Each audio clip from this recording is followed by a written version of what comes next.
नमस्कार, मी पंजाब डक आणि सर्वप्रथम महाराष्ट्रातल्या शेतकऱ्यासाठी आनंदाची बातमी. राज्यामध्ये 7 तारखेपासून म्हणजे राज्यातला पाऊस निघून जाणार आहे. पावसाळा संपला, आता परत काही पाऊस येणार नाही, मात्र थंडी मात्र सुरू होणार आहे. म्हणून सर्व शेतकऱ्यांनी हा अंदाज लक्षात घ्यायचा. ज्यांना कोणाला हरभरा पेरायचं तर हरभरा पेरू शकता, गहू पेरू शकता, मका काढू शकता, सोयाबीन देखील काढायची राहिली तर ते देखील काढू शकता. त्याच्यानंतर द्राक्ष शेतकरी त्यांना जर फवारणी करायची असेल तर फवारणी करू शकता. ऊन देखील चांगलं राहणार आहे, चांगलं सूर्यदर्शन राहणार आहे, म्हणून हे लक्षात घ्यायचं. डाळिंब शेतकऱ्यासाठी आनंदाची बातमी, वीट उत्पादक लोकांसाठी आनंदाची बातमी. म्हणजे सांगायचं झालं तर सगळ्यांसाठी ही आनंदाची बातमी. उद्या 7 तारखेपासून राज्यातला पाऊस निघून जाणार आहे.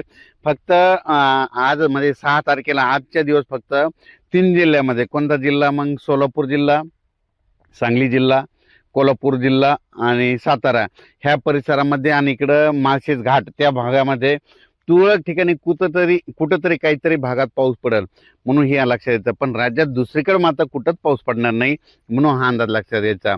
त्याच्यानंतर राज्यामध्ये हे उद्याच्याला 7 तारखेला चांगली, निफाड, नाशिक, जळगाव, धुळे, नंदुरबार, मालेगाव, नांदुरा, अकोट, खामगाव, अकोला, वर्धा, नागपूर, भंडोरा त्या परिसरामध्ये उद्यापासून चांगली थंडीला सुरुवात होईल.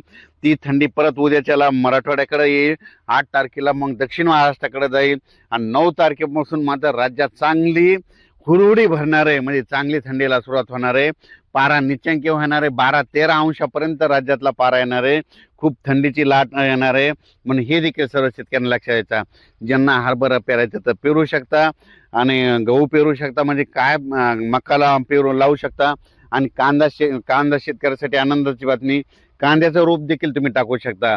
राज्यात मध्ये सांगायचं झालं तर पूर्व विदर्भ, पश्चिम विदर्भ, दक्षिण महाराष्ट्र, उत्तर महाराष्ट्र, कोकणपट्टी, खानदेश सगळीकडं माझा 7 तारखेच्या नंतर सगळीकडे थंडीची लाट येणार आहे, म्हणून हा अंदाज लक्षात घ्यायचा. आता सर्व शेतकऱ्याला सांगू इच्छितो की 7 तारखेपासून हरभऱ्याची पेरणी करा, गव्हाची करा. तर तुम्हाला एक सांगू इच्छितो की आता पाऊस काय येणार नाही. आता पाऊस गेला, पावसाळा संपला, आता उद्यापासून पाऊस संपला, म्हणून हे सगळं जाहीर होणार आहे, म्हणून हे देखील लक्षात यायचं. म्हणजे आपल्या महाराष्ट्रातून जवळपास 7 तारखेच्या नंतर निघून जाणार.